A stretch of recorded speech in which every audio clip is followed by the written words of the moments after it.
Everyone, how do you do? क्या हाल है आप लोगों के जानी? बहुत दिनों बाद आज दोबारा मुलाकात हुई है अपने YouTube चैनल पर इंग्लिश बाई एनडी। टाइम नहीं मिल पाया जो कि हम आप लोगों के लिए कुछ नया लेकर आते। नया क्या, बहुत कुछ लाना शेष है। पेपर के बचे हैं कुछ ही दिन और हम आपके लिए लेकर आए एक सौगात, जादू का पिटारा, नंबरों का भंडार। देखते हैं अब आपको वो पढ़ाई पढ़ाएंगे जो सिर्फ और सिर्फ आपके नंबर इंक्रीज करेगी। बचे हुए रिमेनिंग डेज में मैं आपकी इंग्लिश इस तरीके से मजेदार करने वाला हूं, आप सोच भी नहीं सकते। अगर आप इंग्लिश में अच्छे नंबर गेन करना चाहते हैं तो मेरे वीडियो को पूरा देखिए, मजा न डिसलाइक ठोक कर चले जाइए। तो शुरू करते हैं एक नया टॉपिक एक नए अंदाज में। तो टॉपिक है आज central idea of the poem, कविताओं का केंद्रीय भाव, अर्थात कविता का केंद्रीय भाव 8 नंबर का आता है और बिल्कुल मुफ्त के है। बहुत से विद्यार्थी जैसे मीनाक्षी, अंश और हिमांशु और सभी लोग कह रहे थे अरे सर ये सेंट्रल आइडिया याद ही नहीं हो रहा है, याद करना ही नहीं है। कुछ नहीं है, एक तरीके से बस थोड़ा सा ध्यान दिया, 8 नंबर आपकी जेबा में है भैया। कहाँ? पॉकेट में। देखते हैं, बात करते हैं कि character of a happy life. पहली पोएम है character of a happy life, जिसे सर हेनरी वाटर ने लिखी है। किसने लिखी है? सर हेनरी वाटर द्वारा लिखी गई बहुत ही मजेदार पोएम है। इसमें कैरेक्टर यानी कैरेक्टर का तो मतलब जानते ही हो, क्यों मीनाक्षी, समझ में आता है नहीं आता है? तो कैरेक्टर का मतलब होता है कि चरित्र। आप मतलब का ए हैप्पी मैन मतलब एक जो प्रसन्न व्यक्ति होगा उसका कैरेक्टर के बारे में, उसका कैरेक्टर कैसा है, ये सारी बातें हम आपको बताएंगे। सबसे पहले इसकी मैं थीम अर्थात समरी ऑफ द पोएम बताना चाहूंगा। क्या है इसमें कैरेक्टर जिसका अच्छा होता है वो कैसा होता है? चलिए हम बात करने जा रहे हैं। इसमें कुछ लाइन्स लिखी है, how happy is he born और टॉट। तो इसका मतलब हम डायरेक्टली आपको हिंदी सारांश से बता देते हैं कि ये पोएम जो है character of a happy life, जो प्रसन्न व्यक्ति होता है यानी कवि जो है एक प्रसन्न व्यक्ति के चरित्र पर प्रकाश डाल रहा है, अर्थात डालता है, वह कह रहा है कि प्रसन्न व्यक्ति वह व्यक्ति होता है वह सुखी जीवन जीता है। उसे ना तो दुख की चिंता होती है ना सुख की परवाह करता है, किसी चीज की परवाह नहीं करता। वो अपनी इच्छाओं का दास होता है, वो किसी की इच्छाओं का दास नहीं होता है। वो जो मन में आएगा वही करेगा, दूसरी बात तो सोचेगा भी नहीं। ठीक है, हम तुम्हारे नौकर थोड़ी है तुम्हारी बात माने नहीं।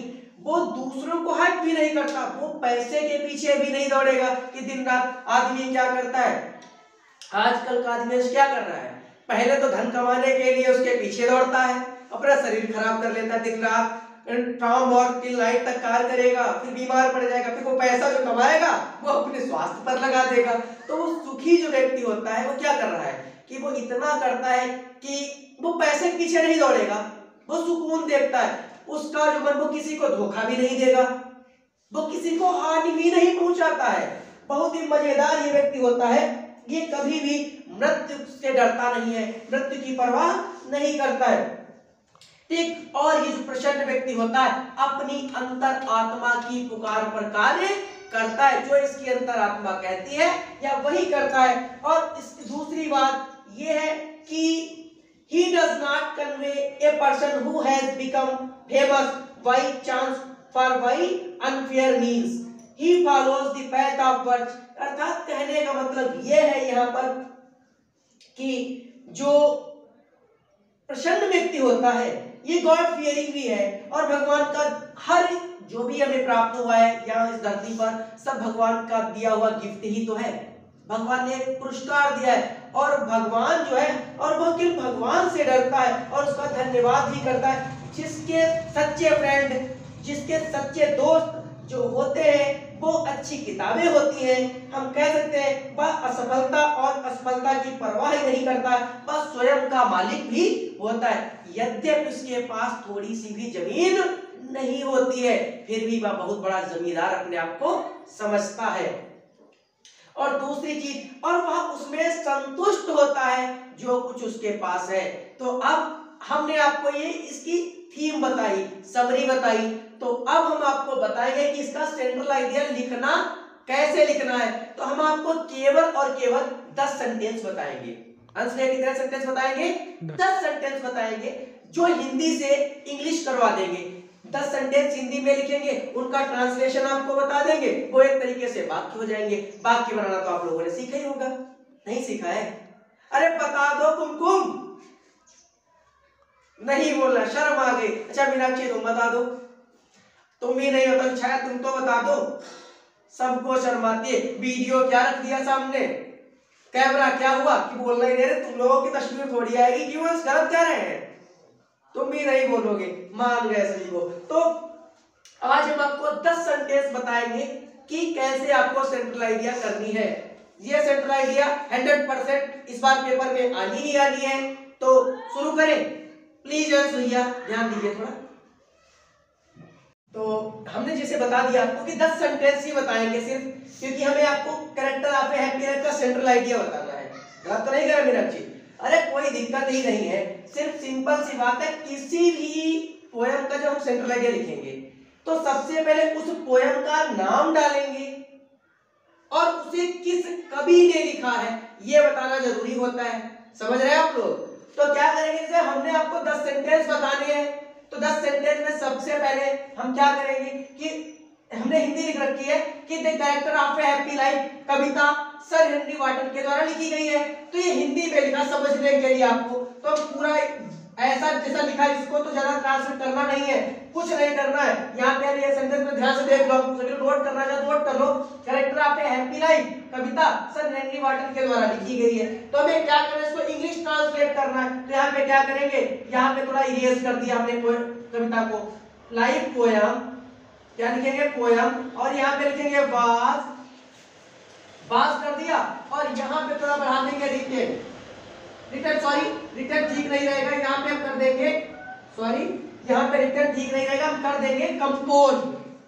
क्या कर देंगे? कंपोज, COMPOSED, कंपोज्ड बाई, इतना कर देंगे। The character of a happy life poem was composed by sir Henry Wotton. यहाँ पे ये लिखा हुआ है के द्वारा, ये सारा हम कुछ सब मिटा देंगे। ये इतना करना है हमको, बस इतना तो एक सेंटेंस हो गया हमारा। समझ में आया कि नहीं आया? हमने क्या किया कि character of a happy life poem was composed by sir Henry Wotton, एक सेंटेंस हो गया। दूसरा सेंटेंस हमने क्या लिख दिया, कवि इस कविता में एक प्रसन्न व्यक्ति के जीवन पर प्रकाश डालता है। कि प्रसन्न व्यक्ति कैसा होता है, कौन डाल रहा है बताएंगे मीनाक्षी? कौन डाल रहा है?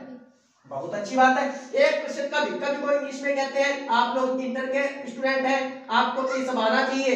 एक प्रसन्न व्यक्ति के जीवन पर, तो यहाँ पे हम लिखेंगे द पोएट, द पोएट। अब ये वाक्य प्रेजेंट इंडेफिनिट का आप लोग जानते हैं, प्रकाश डालना है क्रिया है, इसको क्या कहते हैं? Throws, THROWS, throws light. ठीक है, अब थ्रोज लाइट, और यहाँ पे क्या लिखा हुआ है? पर को क्या कहते हैं? On the life. ठीक है, पर के लिए हमने क्या लिखी है? ऑन लिख दिया। जीवन को क्या लिखते? The life. ऑफ को यहाँ पे फिर लिखेंगे ऑफ का मतलब कि एक प्रसन्न व्यक्ति, ए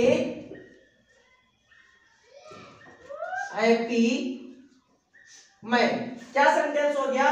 the character of a happy life poem was composed by sir Henry Wotton. इसका अगला सेंटेंस हमने क्या लिखा? कवि इस कविता में एक प्रसन्न व्यक्ति के जीवन पर प्रकाश डालता है। The poet throws light on the life of a happy man. इतना सेंटेंस हो गया, क्लियर हुआ? फिर को सजेशन देना चाहेंगे भैया? इन द पोएम, कविता में, इस कविता में, ओ सॉरी ये छूट गया था, इस कविता में ये छूट गया था, तो में के लिए हम लगाते हैं in this poem, this poem. तो पूरा सेंटेंस हो गया, The poet throws light on the life of a happy man in this poem. कवि इस कविता में एक प्रसन्न व्यक्ति के जीवन पर प्रकाश डालता है। दूसरा क्या लिखेंगे, कवि के अनुसार। आप लोग फ्रेज पढ़ते ही हैं, अभी आप लोगों ने सिंपल पढ़ा था, फिर से पढ़ा देंगे। तो यहाँ पे कवि के अनुसार लिखा, तो के अनुसार को इंग्लिश में कहते हैं अकॉर्डिंग। क्या कहते हैं? According to poet. इसको इंग्लिश में क्या कहते हैं, हिंदी में कहते हैं कवि के अनुसार। अकॉर्डिंग टू मी, मेरे अनुसार, अकॉर्डिंग टू यू, तुम्हारे अनुसार, इस तरीके से ही होता है। अकॉर्डिंग टू पोएट, कवि के अनुसार एक प्रसन्न व्यक्ति एक सुखी जीवन जीता है। कौन जीता है बताएंगे मीनाक्षी? कौन? प्रसन्न व्यक्ति। A happy man, A happy, sorry bar bar happy लिखा रहा है, ए हैप्पी मैन। ठीक है, ए हैप्पी मैन जीता को इंग्लिश में कहते हैं leads, LEADS, leads a happy life. दो सेंटेंस हो गए। क्या हो गया? According to poet a happy man leads a happy life, एक प्रसन्न व्यक्ति एक प्रसन्न जीवन जीता है। तो जो चौथा सेंटेंस है, एक प्रसन्न व्यक्ति अपनी अंतर आत्मा की पुकार पर कार्य करता है। जो उसका मन करेगा, मैंने पहले ही बताया, वही करेगा मीनाक्षी। सीधी सी बात, ना मेरे मन की, ना तुम्हारे मन की, ना किसी के मन की।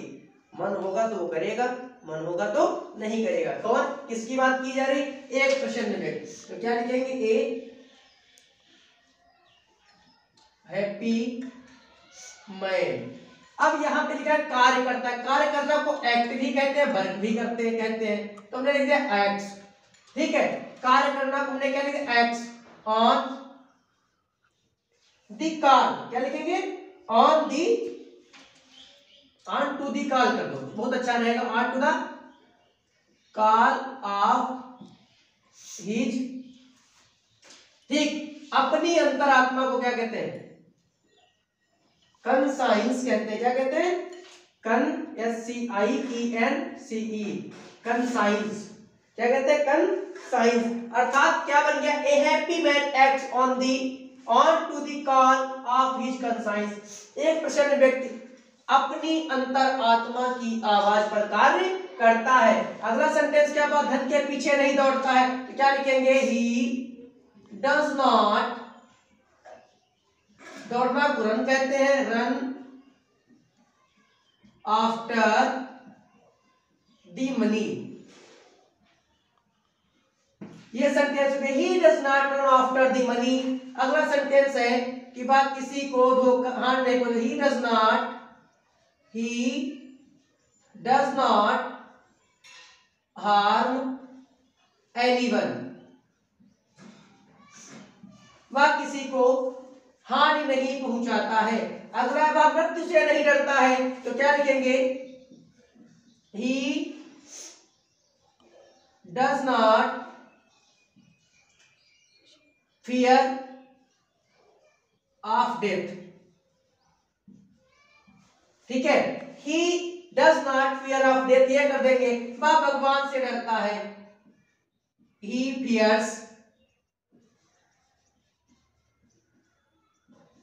From God. ये सेंटेंस 8 हो गए। ये बहुत छोटे छोटे सेंटेंस है। ऐसे आप हिंदी से याद कर ले तो इंग्लिश आसानी से याद हो जाएगी। अब बच्चे 2-4 सेंटेंस और बता देते हैं, आपका सेंटेंस क्लियर हो जाएगा। चलिए, बहुत छोटे छोटे सेंटेंस है, आपकी सेंटेंस कंप्लीट हो गई। आप इसको ध्यान से पढ़िए, ये पेपर में आपके आएगी आएगी आएगी। ये कन्फर्म है, आपको 8-10 नंबर देकर जाएगी। हो सकता है इसी पोएम का एक बहुत ही अच्छा, बहुत ही इंपॉर्टेंट है स्टैंजा, जो कि आपको मैं बता दे रहा हूं। This man is free from servile wax, of hope to rise for fear to fall. ये वाला स्टैंजा कैरेक्टर है ऑफ ए हैप्पी लाइफ। इसमें लिखा है कि लॉर्ड ऑफ हिमसेल्फ, स्वयं का मालिक। ये बहुत ही मोस्ट वेरी मोस्ट इंपॉर्टेंट है। इस पार्ट का स्टैंजा, इसे आप लोग रेडी कर लीजिए। बस सफलता और सफलता की परवाह नहीं करता है। फिर हम लिखेंगे he does not care, care का मतलब होता है परवाह करना। He does not care of unsuccess, SUCCESS and unsuccess. Failure भी आप कह सकते थे, लेकिन दोनों शब्द सही है। He does not care of success and unsuccess, बस सफलता और असफलता की परवाह नहीं करता है। बस अच्छी किताबें या अच्छे दोस्तों के साथ समय बिताता है। तो he spends time with good friends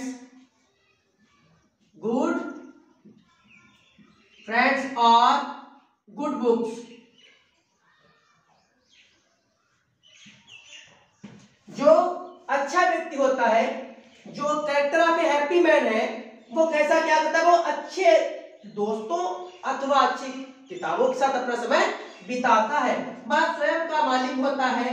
he is the Lord of himself. He is the Lord of himself. वह दूसरों की इच्छाओं का दास नहीं होता है। तो क्या लिखेंगे, ही is not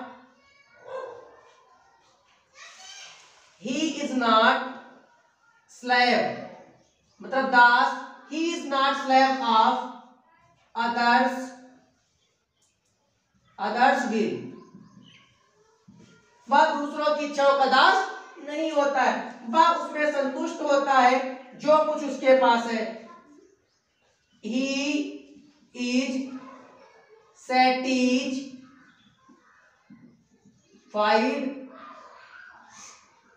what he has। He is satisfied what he has, वह उसमें संतुष्ट होता है जो कुछ उसके पास है। अगर उसके पास सब कुछ होता है और कुछ भी नहीं, तो हम कह सकते हैं he has everything। He has everything and nothing। तो ये सेंट्रल आइडिया मैंने आपको बताया, character of a happy life sir Henry Wotton के द्वारा लिखी गई है, बहुत ही इंपॉर्टेंट है।